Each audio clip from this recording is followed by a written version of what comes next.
Hola, hola, Hola Lucy, buenas. estamos todas entonces para Perdón, arrancar, no podía entrar. no hay problema. Bueno, bienvenidas, bienvenidas a este nuevo encuentro del ciclo de conversaciones feministas organizado por el Observatorio de Géneros y Políticas Públicas. Mi nombre es Julieta Campana, integro el observatorio y voy a estar moderando este encuentro con Flor Cascardo, que ahora lo va a presentar. Un poco el ciclo se llama Trabajo, Economía y Políticas Públicas, con el objetivo que nos propusimos de contribuir a los debates sobre la realidad y también el futuro pospandemia, ¿no? Desde una mirada feminista y de género, y fomentar también diálogos con referentas de organizaciones sociales, sindicales, académicas, y quienes ocupan actualmente también espacios de gestión estatal y están hoy abocadas a la implementación de políticas públicas concretas, ¿no? Un poco para retomar los encuentros anteriores, en el primer encuentro conversamos sobre salario universal y sobre distribución del ingreso, donde participaron Carolina Brandaris, Daniela Castro y Eva Sacco, y un poco cuando decimos empezar por las últimas para llegar a todos, nos parecía importante poder pensar quiénes son la mayoría, ¿no? Entre esos últimos y últimas, que tiene que ver con mujeres, lesbianas, travestis y trans, que como sabemos son quienes somos, quienes enfrentamos los mayores niveles de desempleo, ¿no? Las que tenemos los peores ingresos, los trabajos más precarios, entre todo un conjunto enorme de indicadores que podríamos citar para ilustrar esta desigualdad. Y en este marco pensar también el aporte de las políticas redistributivas, ¿no? Y de transferencia de ingresos, como es el caso del salario universal, de la propuesta de renta básica, para reducir también las brechas de desigualdad desde una perspectiva de género. Hicimos también un segundo encuentro el lunes pasado, donde ahí nos propusimos pensar cómo este aspecto de la inserción laboral, de los ingresos obtenidos a partir del trabajo en el mercado formal, pero también, y del trabajo productivo, digamos, pero también cómo esta esfera del mercado no puede pensarse sin mirar el trabajo reproductivo y el trabajo de cuidados, ¿no? Y de ahí en este segundo encuentro dialogamos sobre economía, cuidados y también políticas sociocomunitarias con Norma Sánchez, con Claudia Bernaza, con Dina Sánchez, para seguir pensando cómo se resuelve, ¿no? El cuidado, que es un elemento central para pensar el bienestar, y nudo crítico de las desigualdades también, como lo entendemos, con una atención puesta también en el rol que juegan en este proceso la organización colectiva y también los espacios sociocomunitarios y sus trabajadoras, ¿no? En estos ámbitos de cuidadoras. Eso para retomar y contar un poco los encuentros pasados, con los cuales obviamente todas estas propuestas se van articulando de alguna manera entre sí. Son encuentros que están disponibles en YouTube para quienes quieran mirarlos y se los perdieron. Y bueno, eso como para retomar un poco, y te dejo, Flor, para que presentes el encuentro de hoy. Bueno, gracias Juli, gracias a las invitadas y gracias a todos por participar. Y como dijo Julieta, no hablamos de ingresos, de cuidados, y ahora es por qué hablar de la deuda en este ciclo, ¿no? Digo, porque muchas veces también pasa que cuando hablamos de economía, desde el feminismo, estos temas son dejados de lado, ya que tiene que ver un montón con la visión androcéntrica de lo económico, centrada en los mercados, y todo esto de la nube financiera es la máxima expresión de eso. Digo, ¿no? Al plantear el conflicto capital-vida, la sostenibilidad, nos centramos justamente en los aspectos invisibilizados, como son el cuidado, por ejemplo. Y cuando, sin embargo, siempre decimos, ¿no? La deuda es con nosotras, y muchas veces también pensamos estas cuestiones desde el lado de los derechos que le faltan a mujeres, lesbianas, travestis, trans, no binarias, como el aborto, como el cupo laboral trans, etc. Sin embargo, nos parece interesante también pensar qué implica hablar de la deuda en términos económicos, en términos financieros. Y nos parece importante pensar estas cuestiones por diferentes motivos, ¿no? Por un lado, pensando en términos económicos, la deuda funciona como un condicionante macro, y eso tiene un impacto concreto a la hora de pensar las políticas públicas. Entonces nos parece interesante, ¿no? Pensar cómo se gestó, de dónde viene esa deuda, cómo, cuándo se paga, ¿Qué implica? ¿No? Entendiendo justamente esto, que la deuda condiciona las posibilidades redistributivas del Estado, y como charlamos en los anteriores encuentros, el impacto siempre es mayor en las mujeres lesbianas, travestis, trans, no binarias, quienes, como dijo Julia, enfrentamos los peores indicadores. ¿No? Un ejemplo de esto tiene que ver, por ejemplo, con los últimos datos que salieron de la EPH, donde los sectores de menores ingresos, la mayoría son mujeres cis, y dentro de este 10% de menores ingresos, la mayoría de los ingresos vienen de fuentes de transferencias del Estado, como la IFE, la UH, etc. Entonces, pensar las políticas redistributivas y entender el condicionante que implica la deuda tiene un impacto desde una perspectiva feminista. Por otro lado, también nos parece interesante pensarlo desde el lado de las instituciones del sistema financiero. Y ahí surgen varias cuestiones, ¿no? Pensar cómo es la experiencia de las trabajadoras del sector en relación a este tema de la deuda es con nosotras, pensar el rol que pueden tener también estas instituciones en ampliación de derecho, ejemplo de ello es el cupo laboral trans, por ejemplo, y también pensar estrategias como la inclusión financiera para mujeres y sectores populares que posibiliten justamente pensar en una autonomía económica desde estos espacios, ¿no? Cómo se puede acompañar a ello. Y por último, también nos interesa pensar en los impactos concretos en lo cotidiano de todas estas cuestiones, ¿no? Que se amplifican en los sectores populares y dentro de ellos en mujeres y diversidades, y que se vincula también con todo esto del cuidado, ¿no? Digo, cuando hablamos del cuidado, que las mujeres son las principales sostenedoras de sus hogares, son ellas también quienes se endeudan para comprar alimentos, para sostener la vida de sus familias, y se endeudan muchas veces a través de mecanismos financieros que son súper usureros. Y la deuda justamente funciona como un condicionante a nivel personal de la vida, como un mecanismo disciplinador. Entonces nos parece interesante pensar y poner en diálogo todas estas cuestiones, y para ello contamos con 3 panelistas de lujo, que son Delfina Rossi, que es directora del Banco Ciudad, economista y referenta de Buenos Aires 3D, Analía Ratner, secretaria general de la Asociación Bancaria de la Seccional Rosario, y Lucy Caballero, investigadora de la UBA, militante feminista y coautora de una lectura feminista de la deuda. Así que hecha esta presentación, le damos la palabra a Delfina. Ahí Delfina va a compartir una presentación. Antes de que arranque, les avisamos que pueden ir mandando preguntas o aportes por el chat, así al final también podemos retomarlo. Adelante, Delfi. Aguárdenme un segundo que tengo 2 versiones y espero compartir la versión actualizada del PowerPoint. Bien. Bueno, ¿están pudiendo ver la presentación? Y acá. ¿Sí? Bueno, perfecto. Bueno, buenas tardes a todos, a todas, principalmente a todes. Gracias por esta invitación. La verdad que es un desafío enorme. Espérenme que también voy a silenciar esto del WhatsApp web, que nos mata. Es un desafío enorme poder hablar de una visión feminista del sistema financiero en una Argentina cuyos días, cuyas semanas están marcadas por los ataques a nuestro tipo de cambio y estas medidas sobre las restricciones cambiarias que tenemos y la macro, ¿no?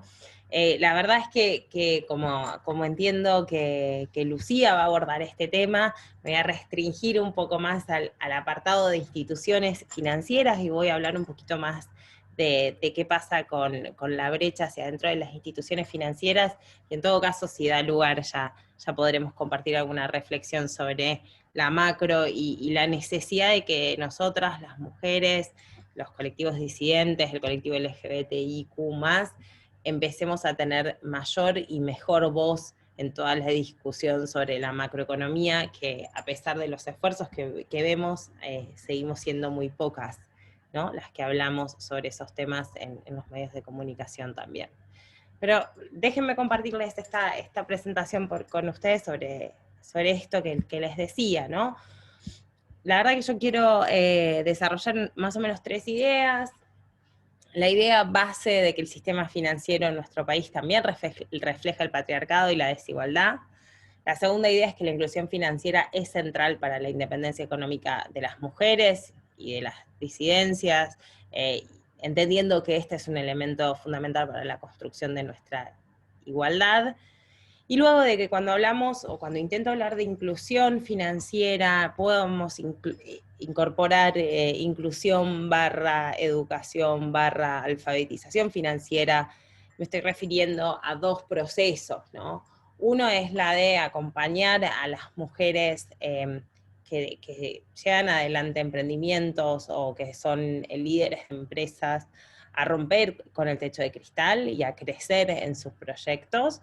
Y la otra es el acompañar a las mujeres de los sectores populares, pero también de las clases medias, a romper con ese suelo pegajoso de la dependencia. Y ahí me refiero a los procesos de inclusión financiera enorme que estamos viviendo gracias a la digitalización y la incorporación y bancarización, por ejemplo, de todos los que son los programas sociales, pero también todo un trabajo que necesitamos tener por delante, como por ejemplo la expansión en el acceso a las tarjetas de crédito a muchas mujeres que no dejan de usar la extensión de su marido, ¿no? Y su marido tiene acceso y conocimiento, o del otro, que no deja de controlar lo que ella gasta, para ponerlo en sencillo, ¿no? Entonces, hay un proceso que para mí tenemos que hablar de inclusión que va a romper el techo de cristal, y otro que tiene que ver con conseguir o ayudarnos a despegarnos de ese suelo pegajoso en el cual nos deja el patriarcado por definición, ¿no? Bien, breve la presentación va a ser esto, sobre brechas de género en general, la brecha financiera en micro y pequeñas empresas, para que se hagan una idea, y algunas políticas. Les voy a contar un poquito lo que se está haciendo, lo que estamos haciendo, y luego algunas reflexiones sobre lo que tenemos que hacer, ¿no? Esto supongo que ya lo vieron en las charlas anteriores, solo para recordar entonces, lo de la brecha ocupacional. Estos son datos viejos, son del tercer trimestre del 2019, los que les estoy mostrando, solamente para que vean la brecha entre tasa de actividad, casi 49,2% mujeres, 70 varones. Desocupación, tenemos acá 2 puntos más mujeres de varones. Si eso lo llevamos a hoy, periodo post-pandemia, ¿sí?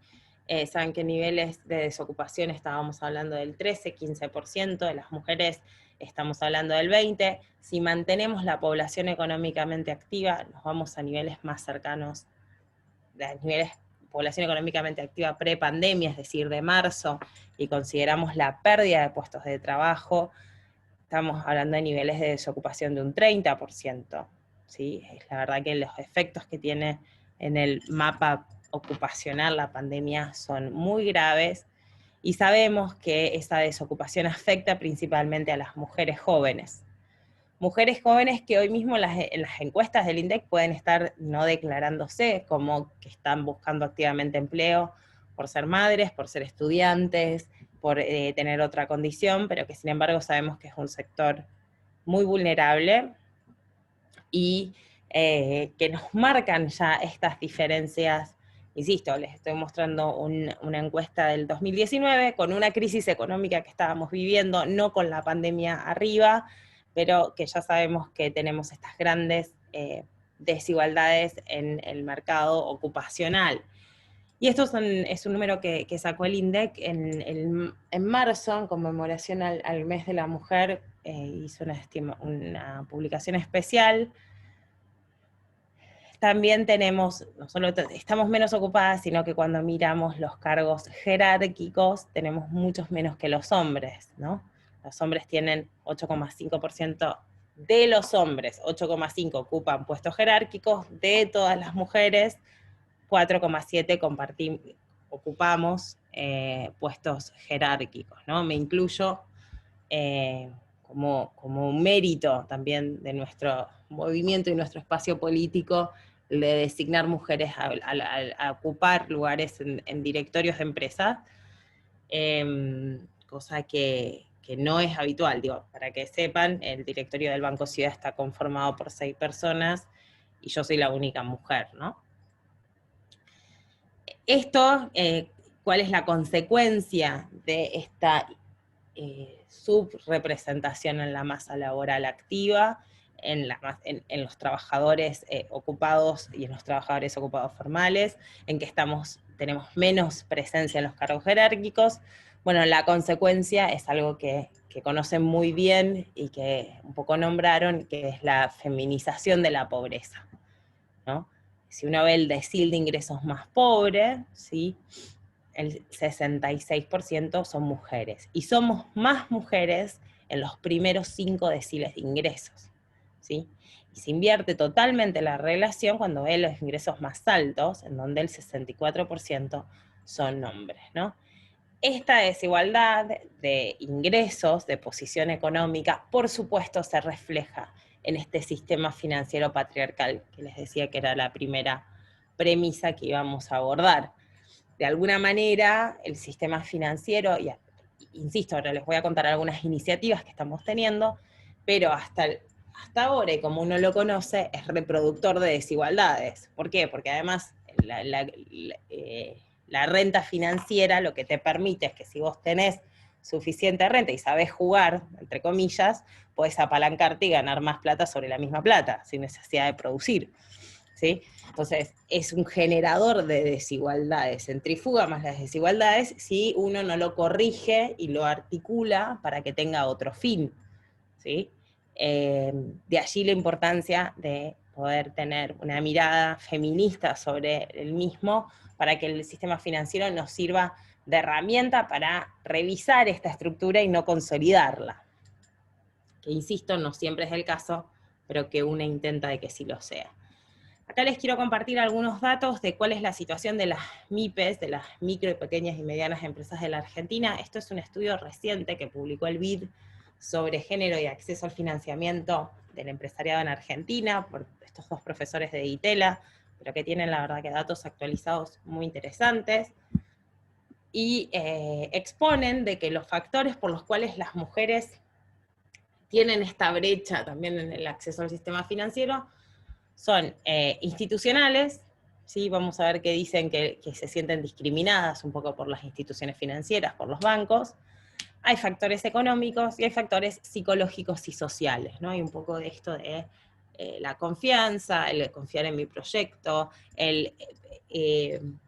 lo notamos también hablando con empresarias o con organizaciones del tercer sector que trabajan con empresarias, sobre todo emprendedoras mujeres, que te dicen, bueno, en algún punto sopeso si mi emprendimiento es lo fundamental o lo esencial sigue siendo la familia, ¿no? Entonces, la división sexual del trabajo se plasma en decisiones concretas de empresa.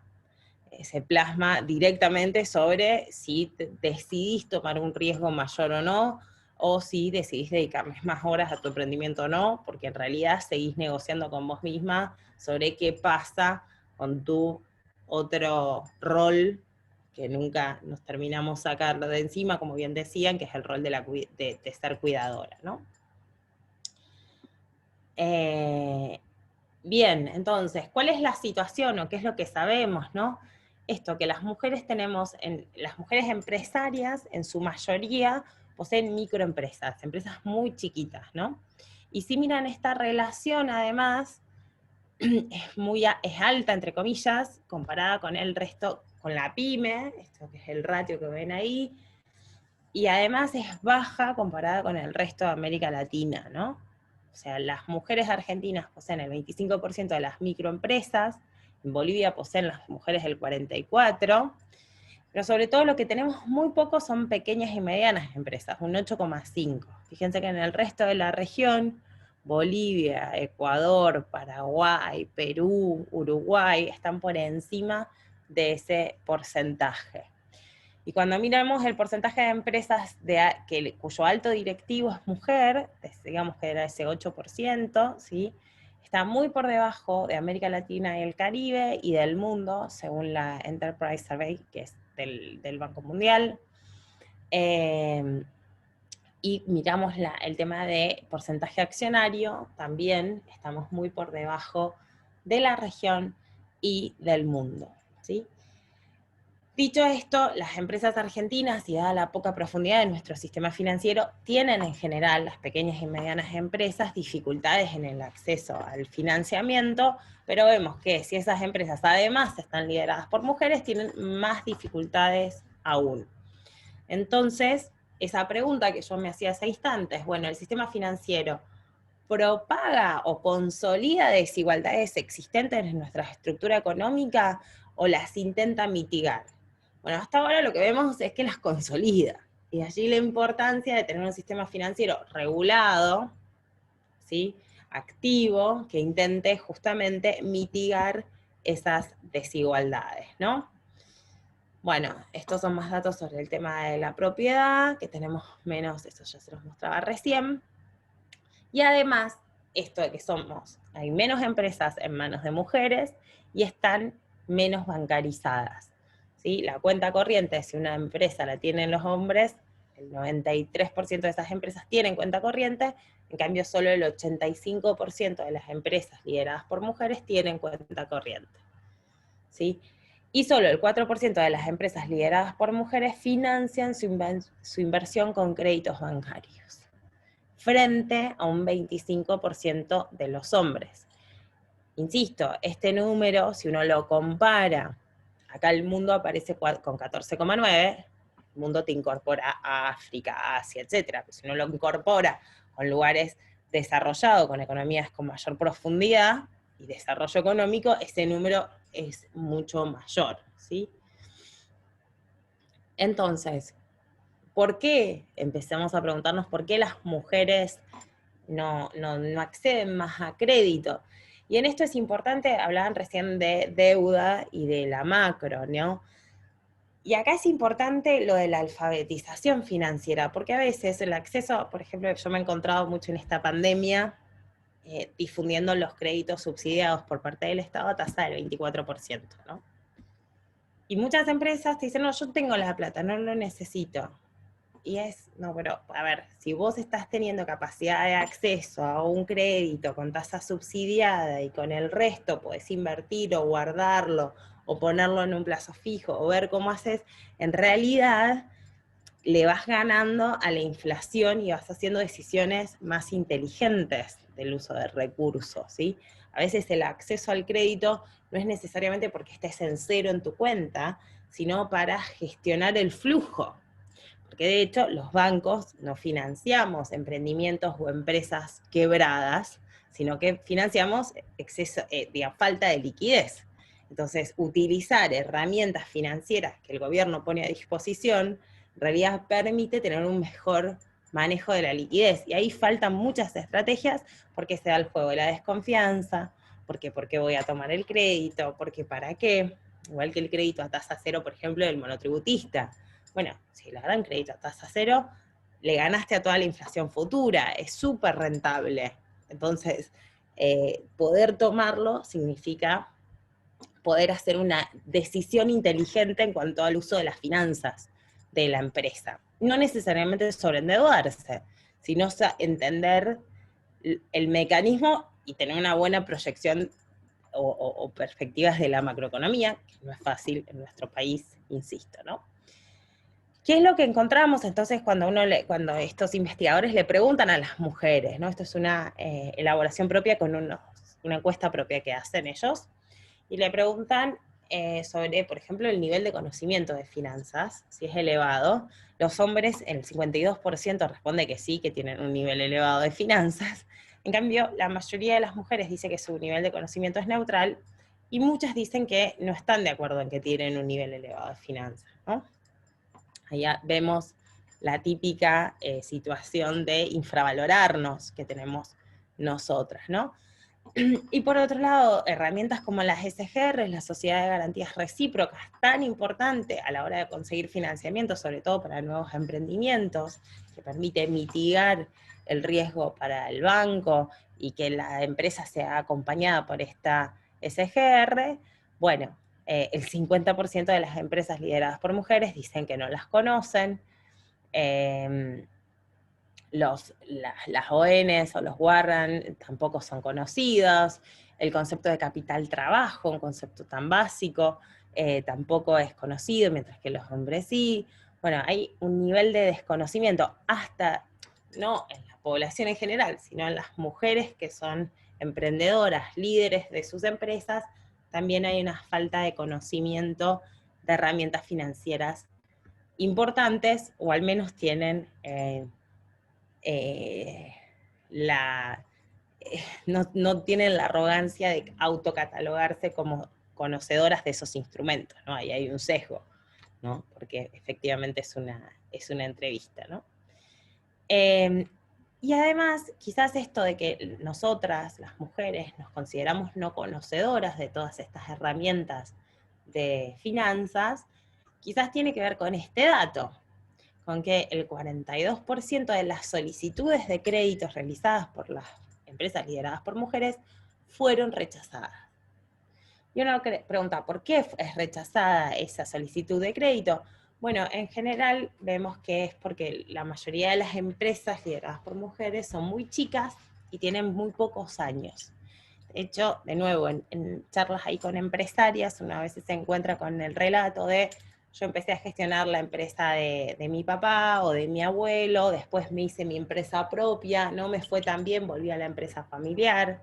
Entonces las empresas a veces lideradas por mujeres son empresas que intentan ellas salir del liderazgo de la empresa familiar y tienen pocos años de vida. Saben que los bancos tienen una creencia que los nuevos emprendimientos a veces no son sustentables, tema aparte para hablar del riesgo bancario muy profundo, pero eso hace que las mujeres no estén teniendo tanto acceso al crédito como necesitarían, ¿no?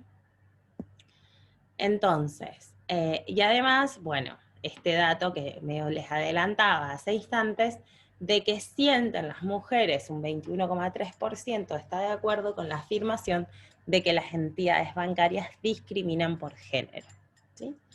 Me pareció un dato súper enorme, ¿no?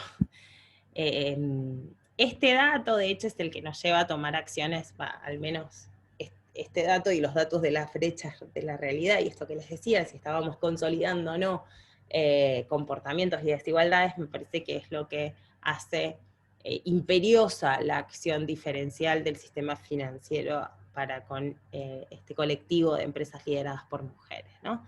Así las mujeres terminan financiando sus proyectos en su mayoría con fondos propios, y en esto, de nuevo, en un país como la Argentina, con altos niveles de inflación, perdés siempre contra la inflación.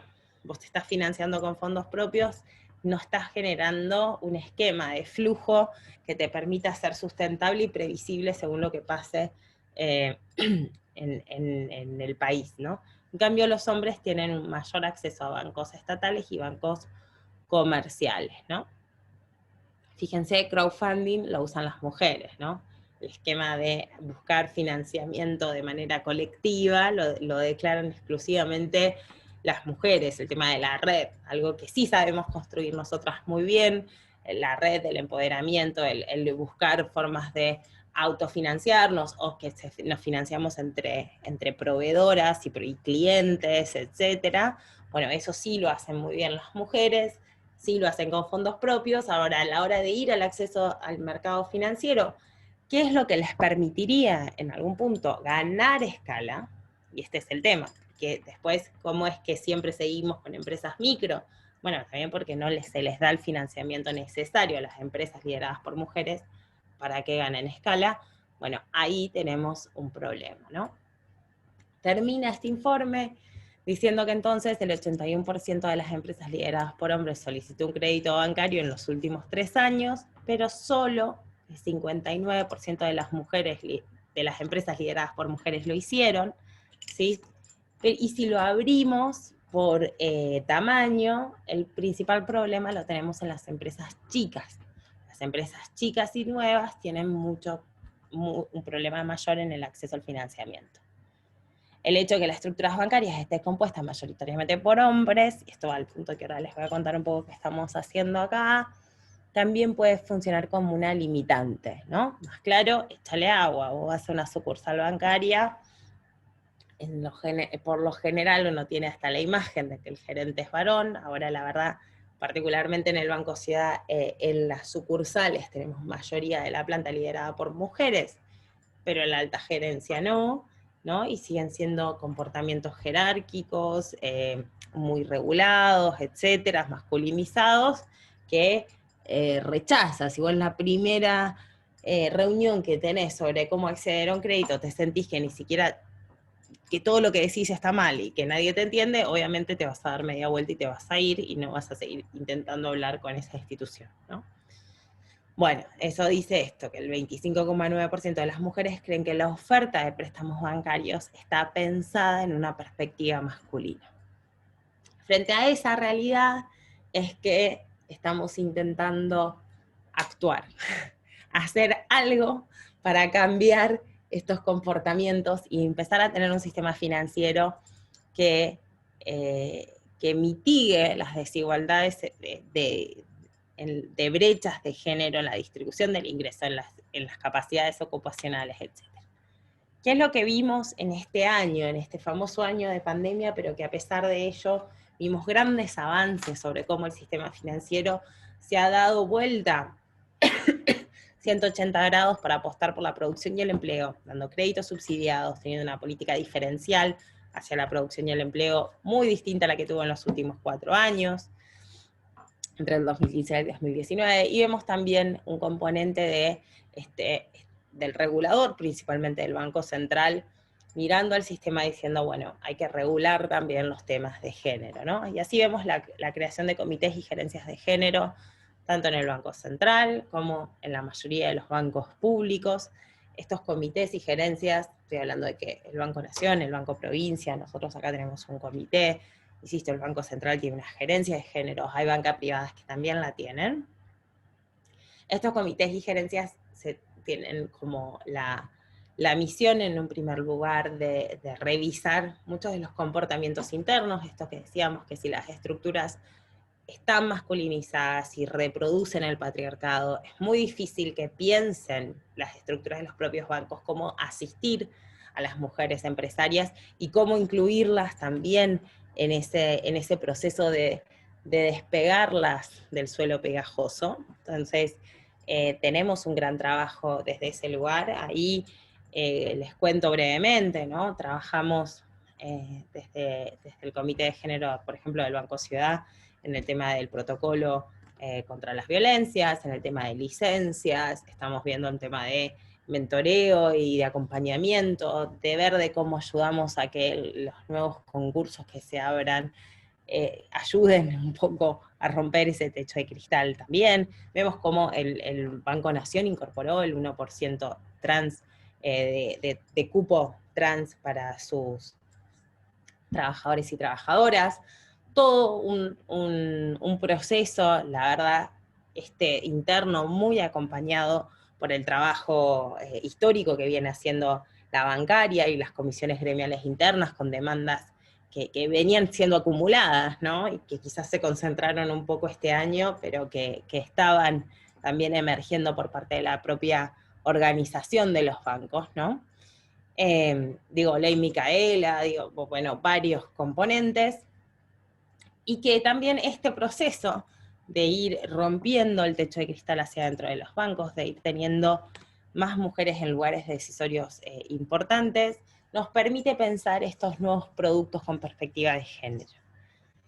Ahí nosotros desde el Banco Ciudad tenemos un producto estrella que se llama Mujer Emprendedora, ahora le estamos bajando la tasa a un 20%, sirve para, sobre todo esto, mujeres que tienen pequeños emprendimientos, les damos financiamiento hasta 400.000 pesos a una tasa muy baja, pero también con un acompañamiento en términos de capacidades a partir de nuestro instituto, PYME. El Banco Nación también sacó una línea especial para pymes lideradas por mujeres. Creo que el Galicia y el Santander también tienen productos específicos. Esta idea de poder ir viendo. Guarda, ¿no? De nuevo, siempre nos pasa a las mujeres y sobre todo a las feministas, cuando avanzamos en algunas conquistas, ¿no? Avanzamos con la profesionalización del fútbol y nos viene Nike y Adidas y se apropian de toda nuestra lucha. Bueno, acá pasa un poco lo mismo también, ¿no? No dejan de ser lógicas capitalistas que uno tiene que ir sopesando qué es lo que sucede, ¿no? Pero ahí hay una parte interesante, sobre todo para el acompañamiento de estas emprendedoras, estas mujeres empresarias. Luego también podemos hablar de que el Estado Nacional lanzó el Consejo de Coordinación de Políticas de Inclusión Financiera, en donde un eje central es el tema de la inclusión con perspectiva de género, y ahí tenemos todo un trabajo por adelante para hacer con todas las mujeres que se han incorporado al sistema de programas sociales, y muchas que venían incorporadas gracias, por ejemplo, al programa del AUH, pero que nadie se sentó a explicarle a esas mujeres que pueden hacer un plazo fijo, que si son trabajadoras de casas particulares le pueden transferir y hacer un plazo fijo, y que con ese plazo fijo le ganan mucho más a la inflación y tienen mucho menos riesgo que ponerlo en una rueda, ¿no? En un círculo en el barrio, que es la forma en que la mayoría de las mujeres se financian en los barrios o pidiéndole al usurero del barrio, o que si te pedís un procrear es una tasa muchísimo más baja, es un 24% a 20 meses, no sé a cuántos meses son, que en realidad eso te permite no tomar otro tipo de deuda. O que no tomen, falta mucha educación financiera, ejemplo, en Mercado Libre te ofrecen Mercado Crédito y ni siquiera te dicen la tasa de interés que te están cobrando. Y es súper accesible, pero nadie te dice cuánto te están cobrando. Y la verdad que tenemos un Estado que fomenta la hora 6, la hora 12, la hora 18, y necesitamos que nuestra población empiece a usar más y mejor todas estas herramientas. Yo creo que la pandemia nos dejó un saldo positivo, que es esta mayor bancarización, pero que sin alfabetización, que sin educación, es un arma de doble filo. Lo vimos con los coleros virtuales, lo vimos cómo se aprovechaba mucho pidiendo un DNI para, aprovecharse de la gente y exponiéndola a causas de lavado muchas veces.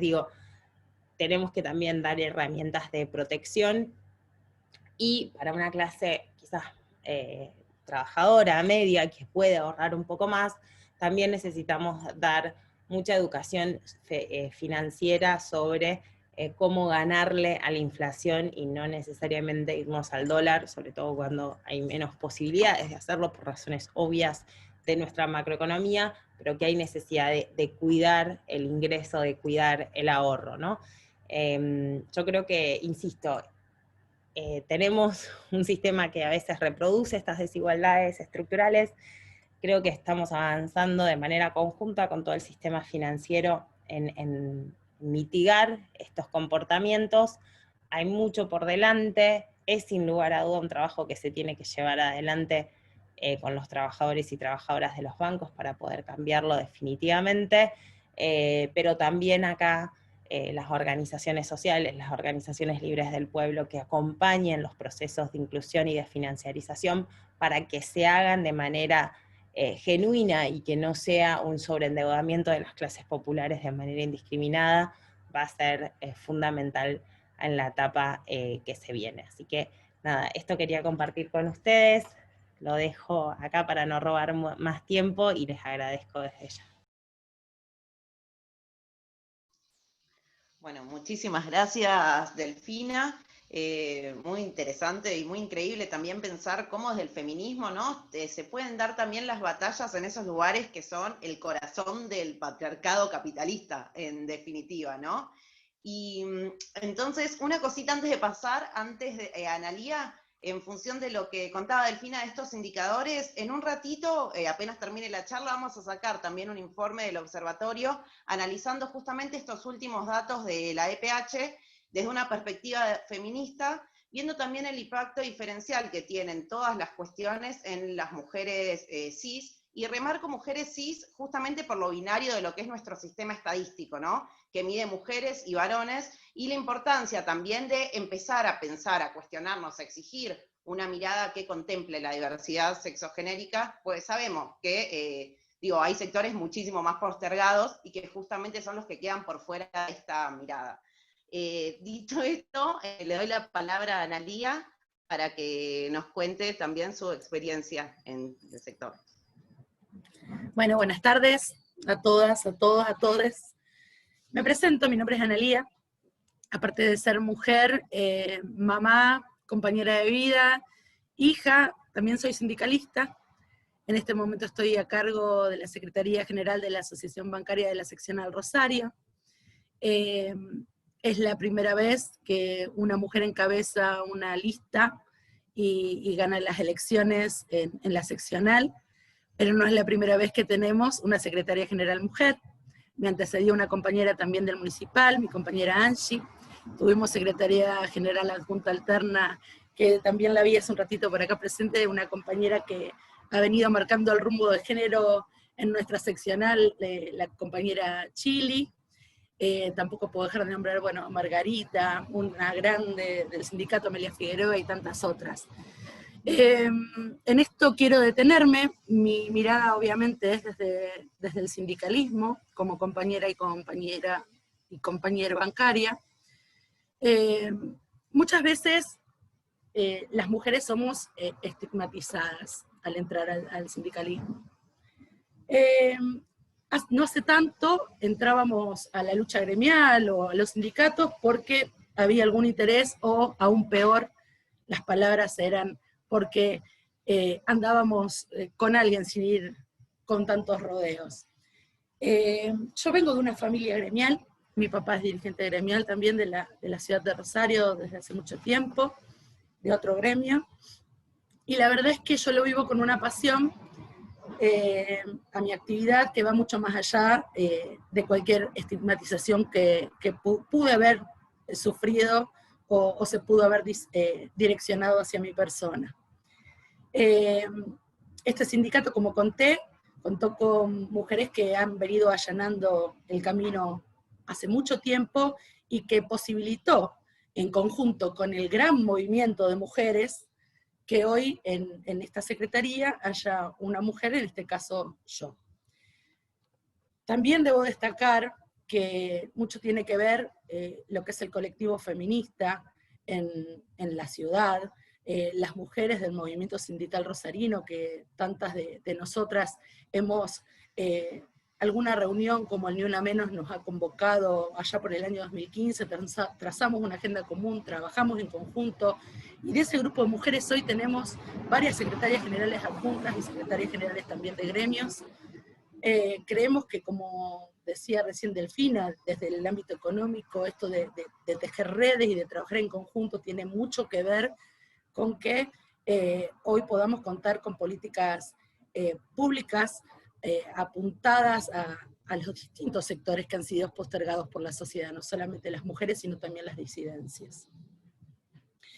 Habiendo contado un poco esto, también en mi presentación dije que soy madre y que tengo una familia, y en esto de la doble función, o triple, como la queramos llamar, de la mujer, sigo encontrando este tipo de cuestiones del trabajo no remunerado, no valorizado, no reconocido.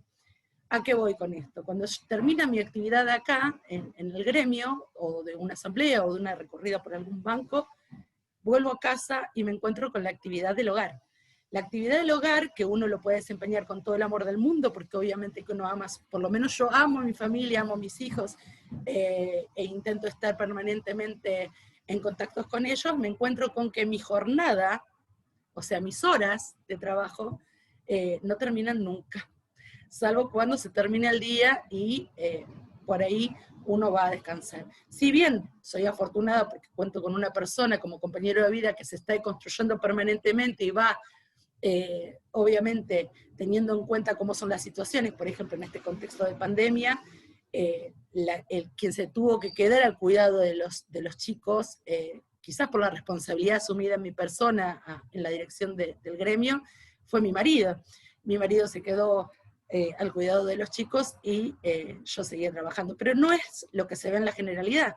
Hoy vemos que la mayoría de las compañeros y compañeras bancarias, la mayoría que se ha quedado en casa al cuidado de los chicos, con la tarea del hogar, son en su gran mayoría mujeres. O sea que estas son cuestiones que tenemos que seguir trabajando y tenemos que seguir deconstruyendo. Les comentaba que ingresé al gremio ya por el año 2010, fui secretaria de administración y en el año 2014 estrené lo que fue la Secretaría de Derechos Humanos, Género e Igualdad. Como ustedes saben, nuestro sindicato tomó una decisión política muy importante allá por el 2013, modificó su estatuto y creó la Secretaría de Derechos Humanos, Género e Igualdad. No es menor lo que estoy diciendo, porque a partir de esa instancia, si bien fue una decisión política de quien es hoy nuestro secretario general nacional, el compañero Sergio Palazzo, no fue solo una decisión y la creación de un espacio, sino que fue una decisión política y dar continuidad e impulso y la importancia que merecía esta secretaría. Una secretaría que conducida por una compañera que muchos de nosotros conocemos, que es la compañera Claudia Armachea, de quien también tengo el orgullo de ser compañera porque ha llevado y ha acompañado a cada una de las seccionales con una sororidad inmensa y siempre con una perspectiva de género muy importante, no solamente para lo que es dentro de la organización gremial, sino para que nosotros podamos trasladarlo a cada una de las entidades financieras, a cada uno de los bancos, a través de nuestras comisiones gremiales internas. Fue tal la decisión, esa decisión política, que se empezó un trabajo articulado, y a modo de ejemplo puedo decir que la bancaria todos los años realiza un encuentro nacional de mujeres bancarias donde asistimos entre 500, 600, bueno, creo que el último año fuimos 800 mujeres de todo el país, y no es una convocatoria de 3 días donde conversamos, no, ahí nos capacitamos, exponemos, nos solidarizamos, obviamente que salen documentos a partir de eso.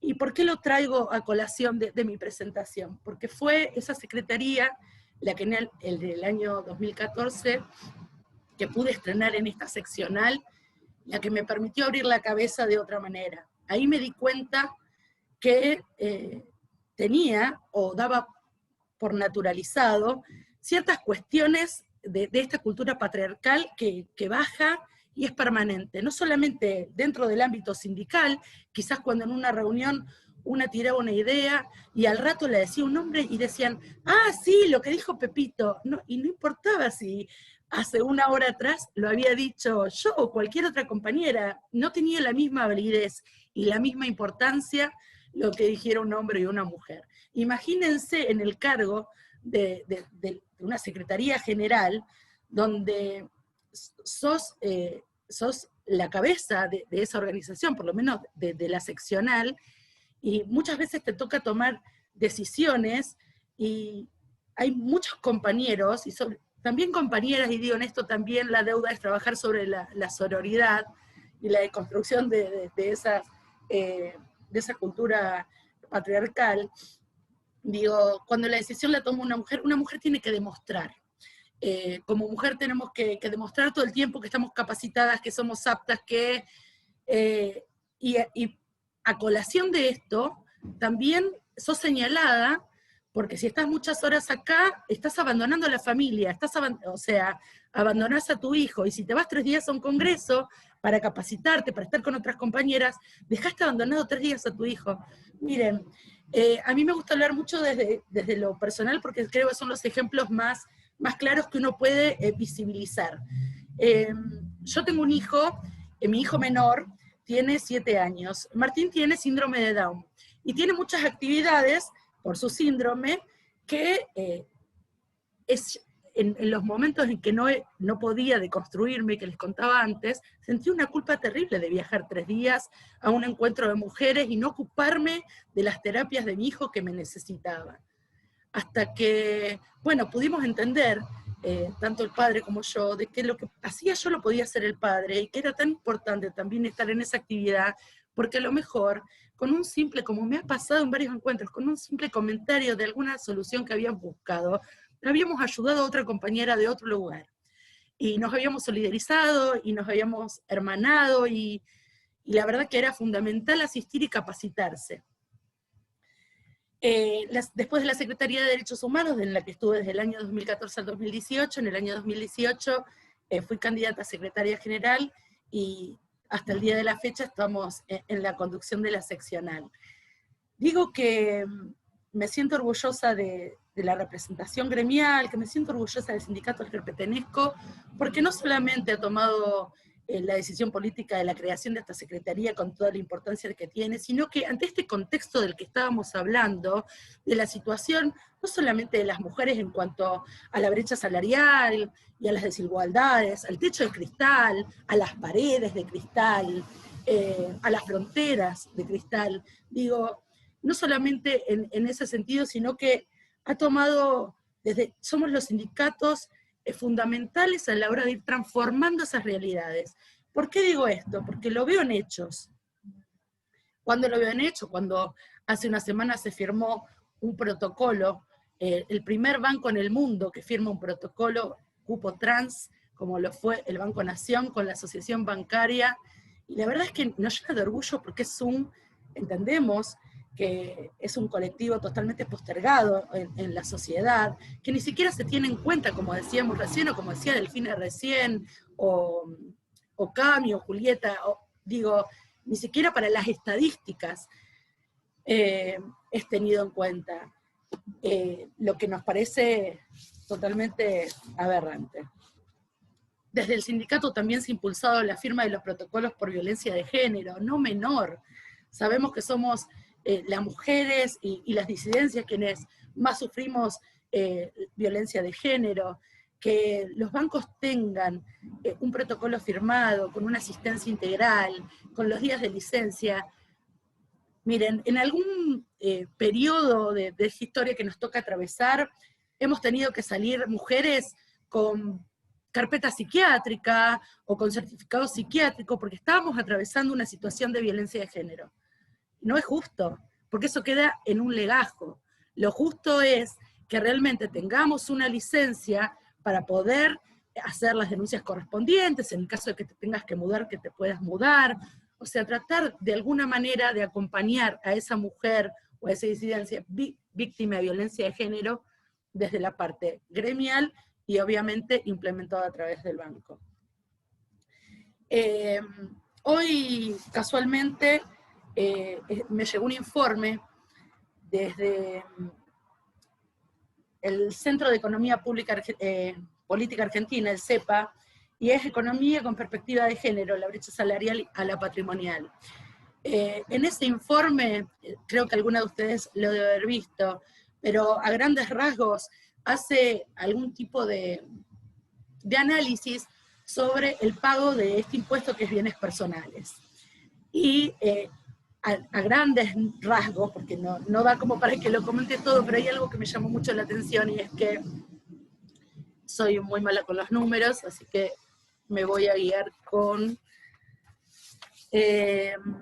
a grandes rasgos tenemos sobre un 100% del personal que alcanza este impuesto de bienes personales en la Argentina, el 66% corresponde a varones, mientras que el 34% evidencia a las mujeres, ¿no? Esto evidencia una distribución asimétrica de lo que perciben en ganancias un hombre o una mujer. Obviamente que este informe también está hecho sobre varones y mujeres.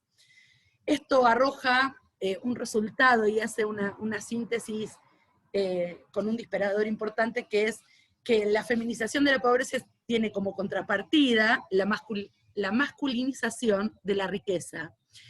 En una sociedad que el 10% de la población con más ingresos sean un 62% de varones, y que el 10% con menor ingreso sea mayoritariamente mujeres con un 69%, habla a las claras de cómo se distribuye los ingresos y el patrimonio de entre varones y mujeres, en este caso registrados y en actividad.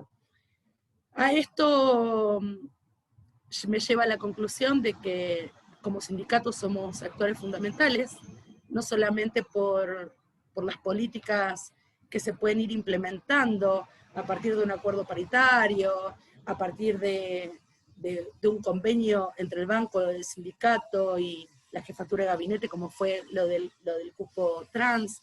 Digo, somos actores fundamentales, en principio porque trabajamos en redes, como bien señalaba que era necesario hacerlo Delfina, y después porque de alguna manera en lo que es el ámbito de la trabajadora y el trabajador bancario, todavía falta mucho por hacer. Se ha conseguido muchísimo, eso debemos decirlo, y todo se debe al empuje y al movimiento de las mujeres.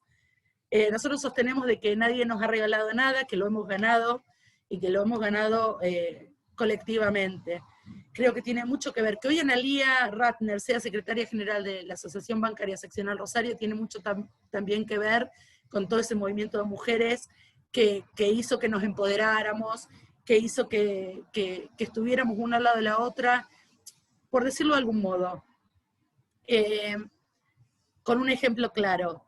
En Rosario, como para que se den una idea, la CGT no está regularizada. Nosotros está dividido en lo que es el movimiento obrero.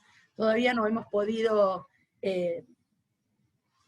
fijar qué es lo que tendríamos que hacer, un objetivo común, los puntos de coincidencia, e ir por eso y quizás dejar otro tipo de individualidades o cuestiones personales. Ahora, desde el grupo de mujeres, abriéndose, ya digo, en principio mujeres del movimiento sindical rosarino, del cual formó parte, después como mujeres sindicalistas, digo, fuimos abriendo nosotros el camino a su unidad, al punto de que hemos celebrado ya la primera reunión con los dos sectores. Digo, eso lo logró el movimiento de mujeres. Qué importante es cuando las mujeres trabajamos en conjunto y con un mismo objetivo.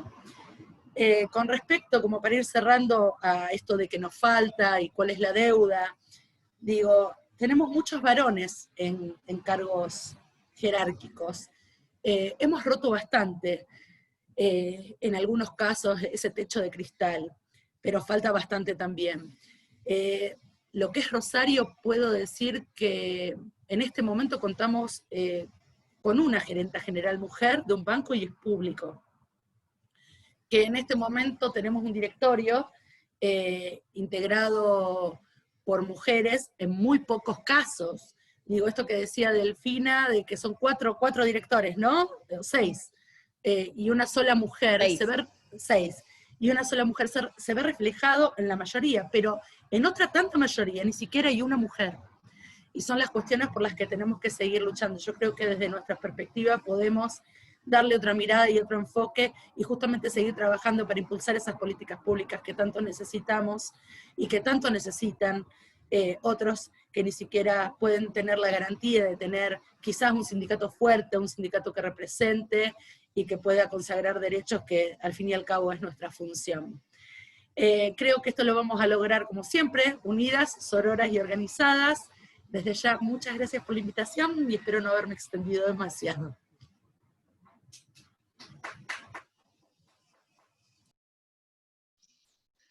Bueno, muchísimas gracias, Analía, por tu participación.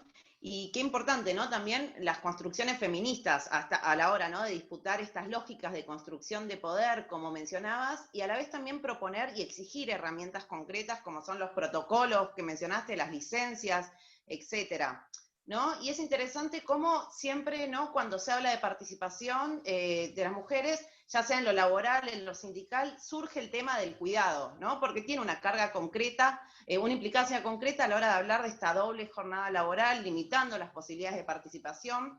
Y ahora también, digo, ya para ir pasándole a Lucy, pensar, ¿no?, cuáles son las implicancias concretas de lo que es esta división sexual del trabajo, esta construcción de roles, a la hora de pensar el endeudamiento en las mujeres y diversidades. Así que, bueno, muchas gracias. Y recuerdo también que si quieren pueden ir haciendo preguntas por el chat para generar un espacio de intercambio después.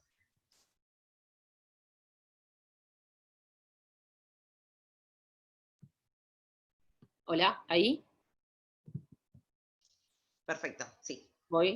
No, porque apareció una pantalla, no sé. Sí, alguien está compartiendo pantalla. Alguien está compartiendo pantalla, yo no sé. Sí, es Margarita, una compañera de Rosario. Marga. Bueno, mientras comparta eso no pasa nada. Bueno, primero agradecer por la invitación a las compañeras que están moderando, a Vicky.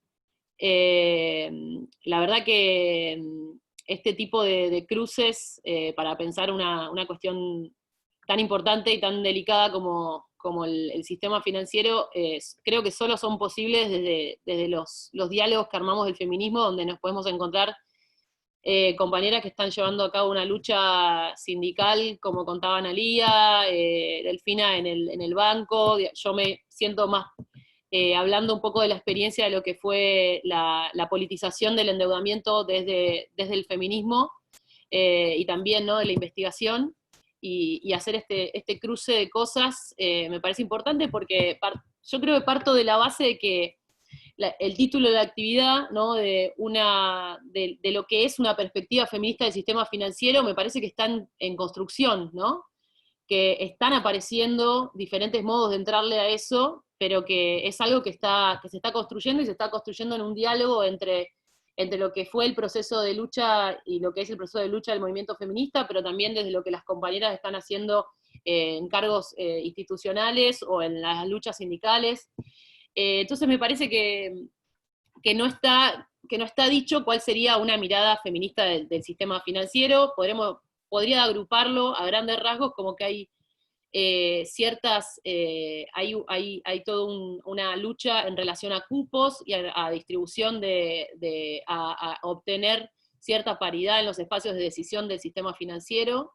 Eso me parece que es una de las entradas posibles del tema, o lo que contaba Delfina, de la pregunta por cómo desarrollar herramientas financieras que tengan perspectiva de género. Y creo que también hay una tercera, podría pensar que hay una tercera entrada a la construcción de la mirada feminista del sistema financiero, que es todo lo que desarrollamos como herramientas críticas de lo que significa el sistema financiero para las mujeres lesbianas, travestis y trans. Tal vez yo me voy a enfocar un poco más en ese tercer aspecto, que tiene que ver un poco con cómo fue que fuimos desplegando una mirada feminista del endeudamiento desde el movimiento sobre todo con lo que tiene que ver con los paros internacionales feministas, y que a la par fuimos haciendo una investigación con Vero Gago, que tiene que ver con pensar y hacer un análisis de cómo impacta el sistema financiero en situaciones concretas, ¿no? En vidas y en territorios concretos, porque nosotras fuimos haciendo una investigación donde empezamos a ver de qué manera se endeudaban las mujeres en diferentes territorios, ¿no? Lo hicimos, por ejemplo, estudiándolo en mujeres con trabajos informales, mujeres migrantes, lo hicimos con mujeres rurales, lo hicimos con mujeres jóvenes de barrios populares, lo hicimos con trabajadoras sindicalizadas, es decir, tratamos de ver el impacto concreto del endeudamiento en diferentes realidades. Entonces podríamos decir que una de las primeras, como digamos, puntos metodológicos para pensar una perspectiva feminista del sistema financiero es que es el estudio del impacto en una situación concreta, en un territorio concreto, en una vida concreta de ese endeudamiento, ¿no? Salir un poco de esa idea abstracta de que es lo mismo de que es lo mismo que cualquiera se endeude, ¿no? De una idea de un sujeto endeudado universal, ¿no? El endeudamiento aterriza, digamos, y se ensambla con una situación concreta que tiene que ver, por ejemplo, en relación a los trabajos, ¿no? ¿Cómo se paga esa deuda? ¿Con trabajos remunerados, con trabajos no remunerados? ¿Cómo impacta, por ejemplo, cómo se relaciona el endeudamiento dirigido a las mujeres lesbianas, travestis y trans con los mandatos de género? Es decir, cómo se aprovecha de eso. Nosotras lo que venimos haciendo, como desarrollando como investigación, por ejemplo, es también cuál es la función de la deuda en una situación de crisis económica, la función del endeudamiento de las economías domésticas en un momento de crisis, o como decía Delfina, en un momento de inflación. Y lo que empezamos a ver justamente es que en este proceso de endeudamiento público, el proceso más de endeudamiento externo más acelerado de nuestra historia, que desató el macrismo, nosotras vimos como impactos concretos en la vida de mujeres lesbianas, travestis y trans. Podemos hablar de dos que eran más conocidos, ¿no? Que tenían que ver cómo cuando el Estado no invierte en salud, en educación, cuando se retira en la provisión de servicios públicos, eso impacta directamente como carga o como mayor carga de trabajo no remunerado en las mujeres, en las lesbianas, las travestis y trans.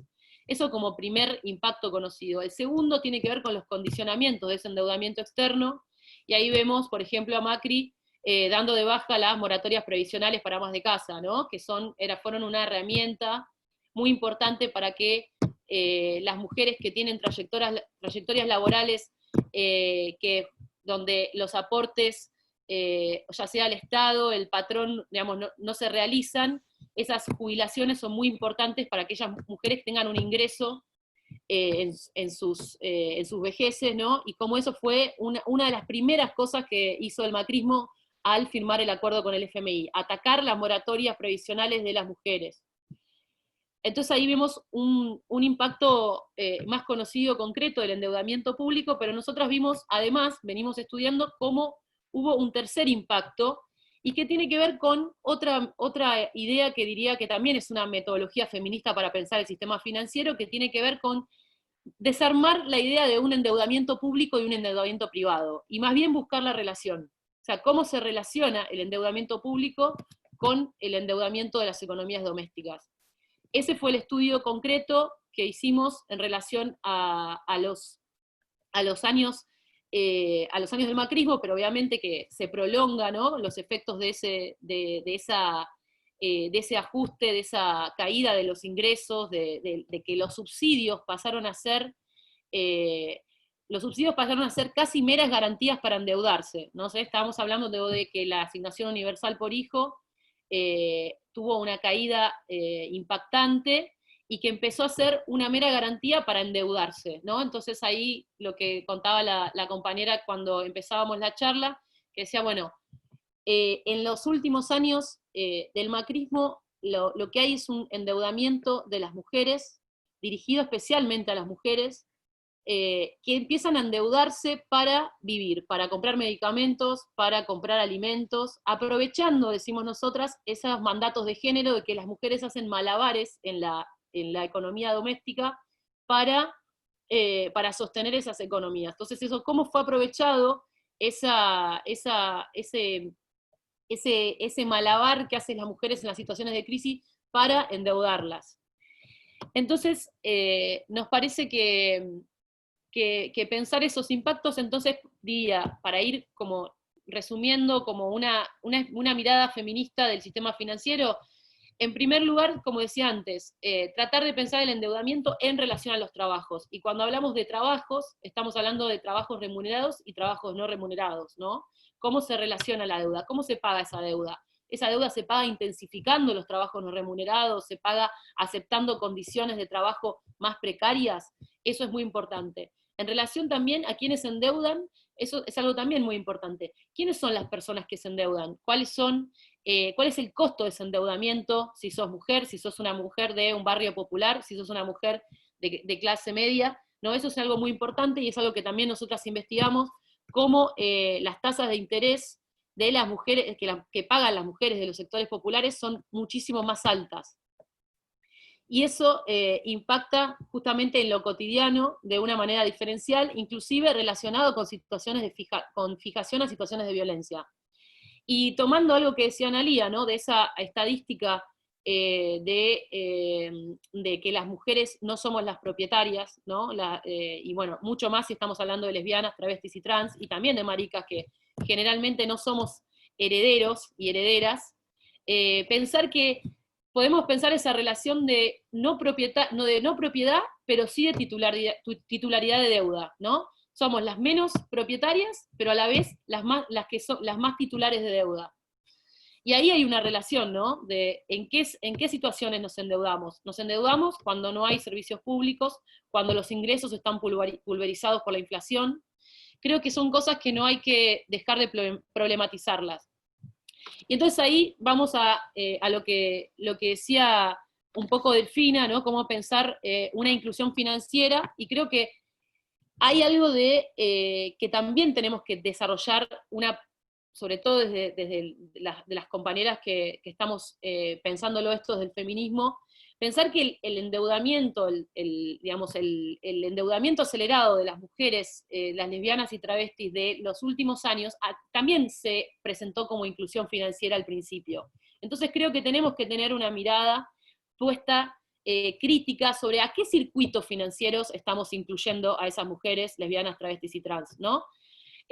Con qué las estamos incluyendo en un contexto en el cual el Estado está haciendo esfuerzos para asegurar servicios públicos, las estamos incluyendo en un momento en el que se están, por ejemplo, aumentando las transferencias, las transferencias de dinero, las transferencias monetarias le están ganando a la inflación, porque si no eso corre el riesgo de que inmediatamente se transforme en deuda, ¿no? En más endeudamiento. Me parece entonces que, por otro lado, hay una genealogía, ¿no?, de cómo se llegó a politizar la deuda desde la perspectiva del movimiento feminista, que es importante reponerla.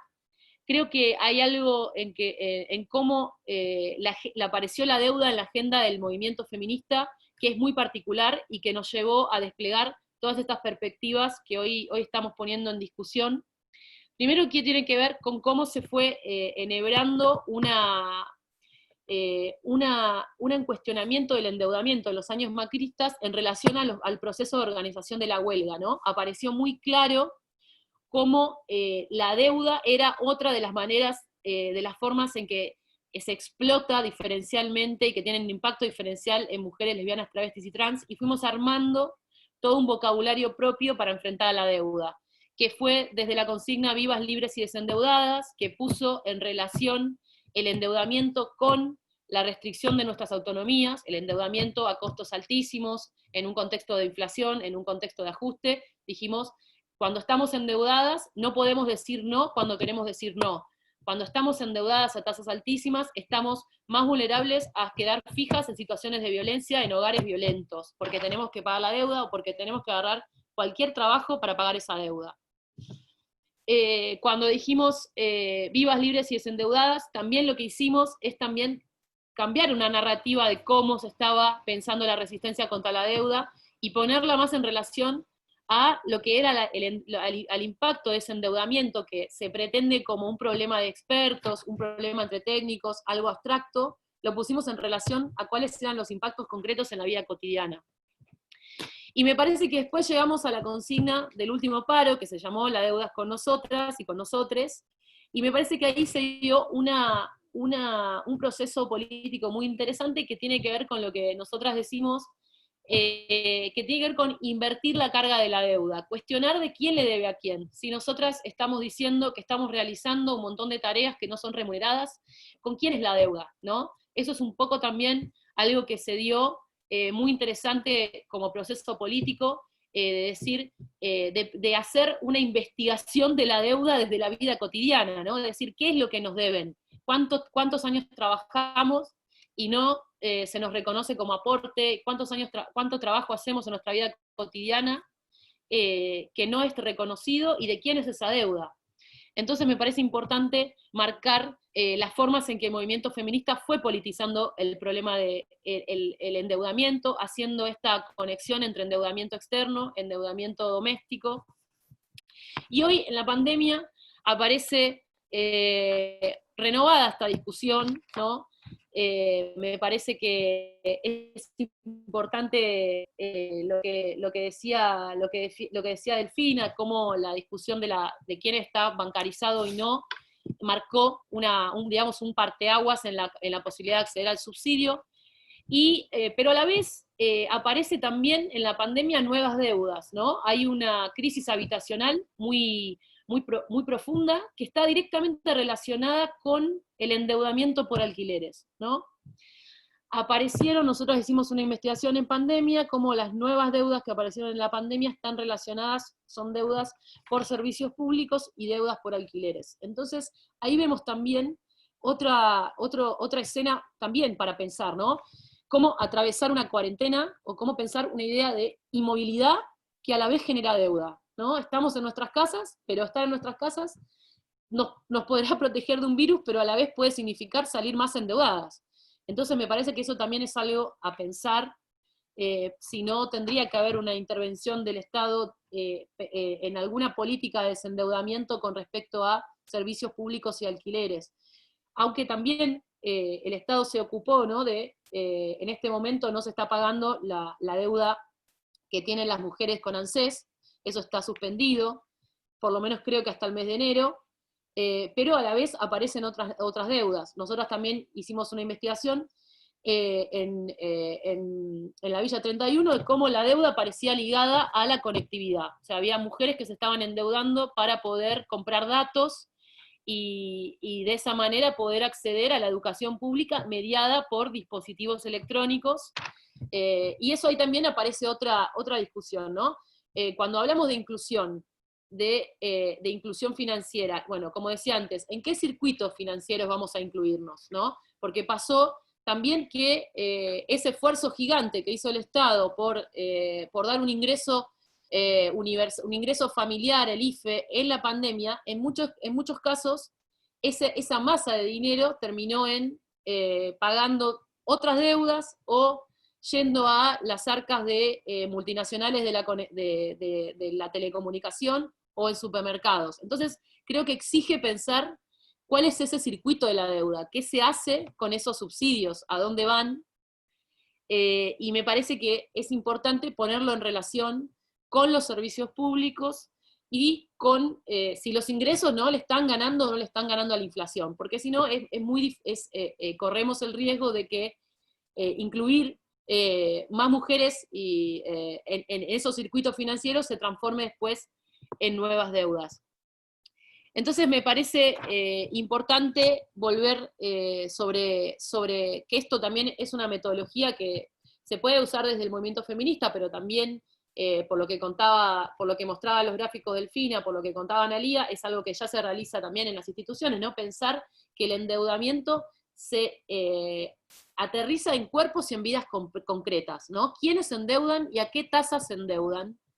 Y sobre todo, ¿por qué se endeudan? Eso me parece que tiene que ser una perspectiva que tenemos que tener como metodología para pensar una mirada feminista del sistema financiero, tener esa visión sobre por qué se endeudan y quiénes se endeudan y a qué costo. Y también pensarlo en relación, por ejemplo, qué significa estar endeudada cuando, por ejemplo, estás pagando la deuda con trabajos que no son remunerados. Eso en la vida cotidiana se transforma en malestar, en vivir para pagar deudas, en problemas de salud, en problemas familiares. Entonces creo que hay que pensar el endeudamiento encarnado en situaciones concretas, en territorios concretos. El estudio que nosotros estuvimos haciendo, por ejemplo, con mujeres rurales, lo que mostró es que muchas veces la deuda aparecía en esas economías ligadas a la compra del paquete de agrotóxicos, ¿no?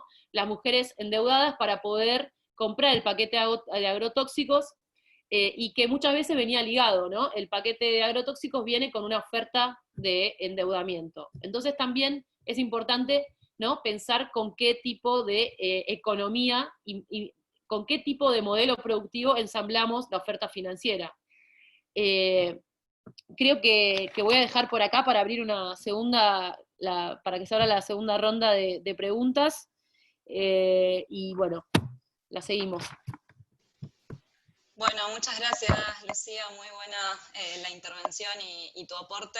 Qué interesante de pensar también esta articulación que hacías entre esta recorrida de la deuda, ¿no? En vinculación con los procesos políticos por un lado, pero también con los impactos en la vida cotidiana. Me parece que es importantísimo para poder pensar estos temas, y también la relación entre esa esfera de lo público, ¿no?, y el endeudamiento de las familias y estas características y modalidades del endeudamiento también en búsquedas, me parece, de una desfamiliarización también, ¿no?, de esos mecanismos de endeudamiento, y de poder ponerlo en el plano también de la necesidad de políticas públicas en este sentido. Así que me parece que deja muchas puntas también para seguir repensando.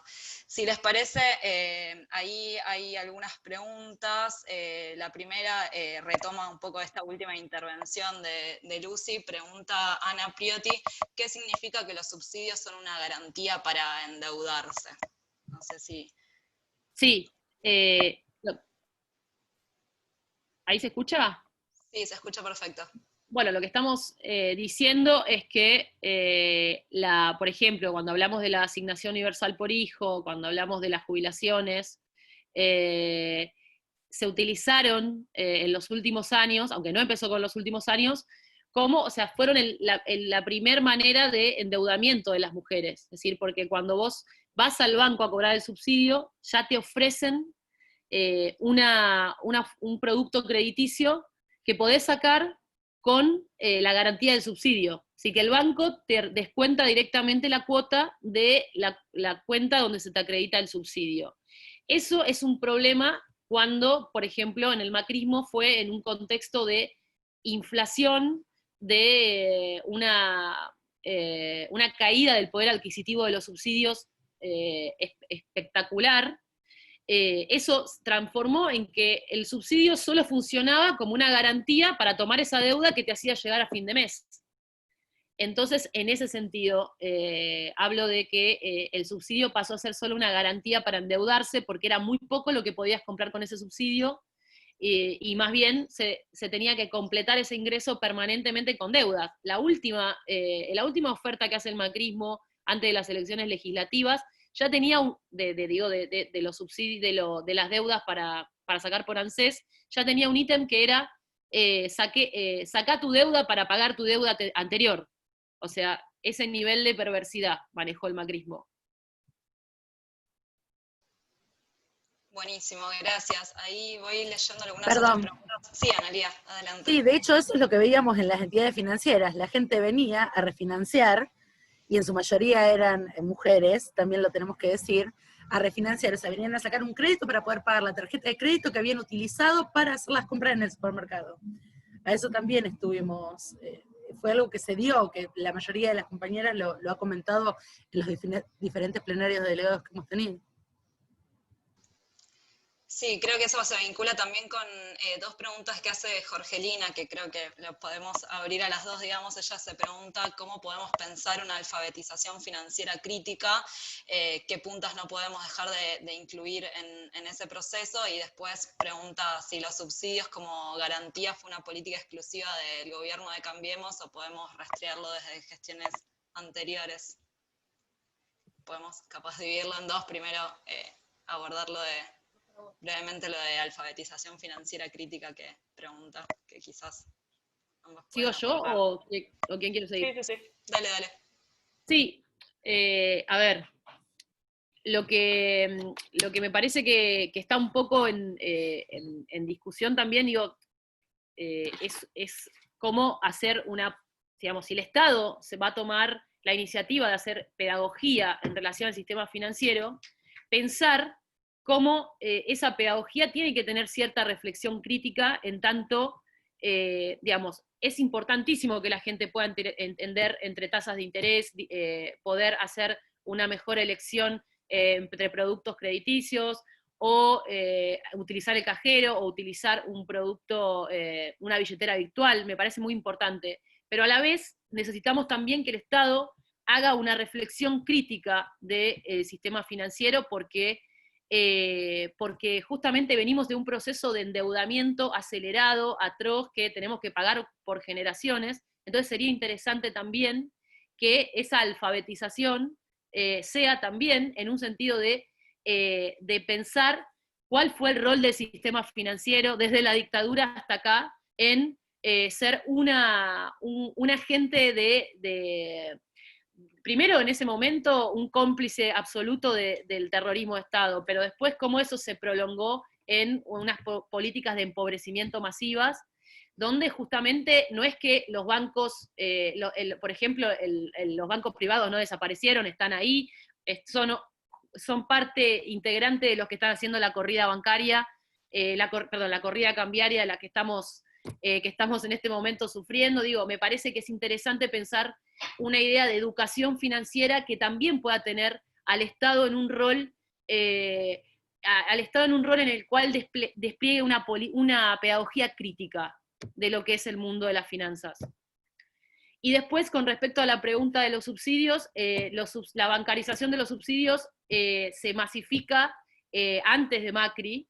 El problema es que lo que en ese momento se podía pensar como una política en la cual esos subsidios alcanzaban para satisfacer necesidades básicas y tal vez la deuda era ofrecida para festejar un cumpleaños, comprar un electrodoméstico, después en el proceso, en el gobierno de Cambiemos, directamente esa bancarización y esa oferta de crédito mediante subsidios termina siendo una forma de asumir individualmente los costos del ajuste. Porque el endeudamiento de las economías domésticas en el gobierno de Cambiemos tuvo una función muy política.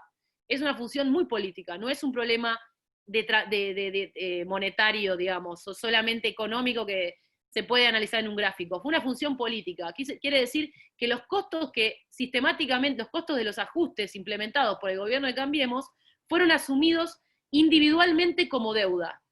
Y eso también tiene un efecto en la subjetividad, tiene un efecto en la protesta social, tiene un efecto en cómo pensamos la acción colectiva. Entonces hay que pensarlo también en ese sentido, ¿no? El endeudamiento en el gobierno de Cambiemos fue una manera de aplazar y de atravesar la crisis para muchas personas que estaban siendo empobrecidas masivamente.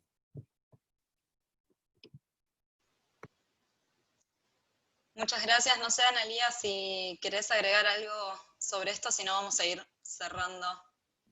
No, coincido, y estaba leyendo lo que había puesto Graciela en el chat, y es que sigue vigente la ley de entidades financieras impuesta por la dictadura, y que cuán importante sería una ley de entidades financieras de la democracia, ¿no? Y en realidad un sistema financiero como servicio público, un sistema financiero al servicio de la sociedad y de la población. Sin ir más lejos, esta situación la vivenciamos con la apertura en pandemia de los bancos el pasado 3 de abril, cuando veíamos, o vemos y seguimos viendo en distintas circunstancias, que los bancos, más que brindar un servicio, en muchos casos lo único que siguen buscando en realidad es buscar su propia ganancia, sin importar la respuesta que deba dársele a una sociedad que así lo amerita. Sí, ahí en el chat hay bastantes compañeras haciendo aportes, ¿no? También desde la experiencia y desde las distintas trayectorias que son muy interesantes para poder seguir pensando estos temas. Vamos a ir cerrando por una cuestión de tiempo, pero nos quedamos con ganas de seguir para rato. Queremos agradecerles primero, sí. Perdón, un último aporte con respecto a lo que decía Lucía. Hay varios proyectos, por lo menos acá en la ciudad de Rosario, me ha llegado en los últimos días que hay un proyecto de una concejala del Consejo Deliberante de Rosario con respecto a lo que es la alfabetización financiera para los sectores más postergados, y de hecho se ofrece como capacitador de esto a las entidades públicas de la ciudad. Buenísimo. Después, si quieren compartir también algún material, Delfina nos dejó el PPT, pero también si quieren mandar algunos proyectos, etcétera, para que podamos compartir, bienvenidos. Queríamos agradecerles también a Analía, a Lucía, a Delfina, que se tuvo que ir un ratito antes a una reunión, pero la verdad es que un encuentro muy interesante, un poco creo que salieron muchos aportes importantes para caracterizar la realidad, la coyuntura y esta desde una mirada crítica, feminista, pero también muchas propuestas, ¿no? Que dan cuenta de un movimiento feminista también que acompaña esta perspectiva de análisis crítico de la realidad, y que una cosa no camina sin la otra. Así que en ese sentido creo que incluso en aportes para pensar los distintos espacios, ¿no?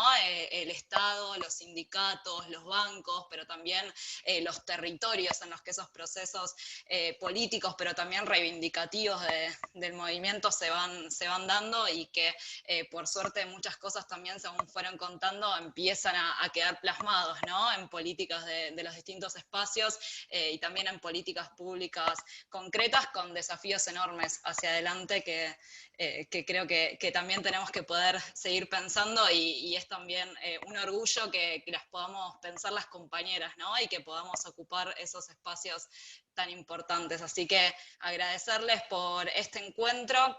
quería pasar el chivo del próximo encuentro, que ya es el último, el cuarto, es el lunes que viene, que es feriado además, así que quizás varias tienen un poco más de disponibilidad. También a las 16 horas nos van a acompañar Estela Díaz, que es ministra de Mujeres, Políticas de Género y Diversidad Sexual de la provincia de Buenos Aires, Mercedes de Alessandro, doctora en Economía, directora de Economía, Igualdad y Género del Ministerio de Economía, y Natalia Saracho también, trabajadora de la economía popular y referenta del Frente Patria Grande. La idea es pensar el presupuesto con perspectiva de género hacia una paridad económica, se llama el encuentro, así que ahí también probablemente podamos retomar algunos temas que salieron en la conversación de hoy. Por mi parte, no sé, Flor, si querés agregar algo más. No, Un placer. muchas gracias a todos por participar, y ahí en el chat pasé las redes también del observatorio para que puedan seguir enterándose de las actividades e iniciativas e informes que vamos sacando. Así que las esperamos el próximo lunes a la misma hora en el mismo canal. Muchas gracias.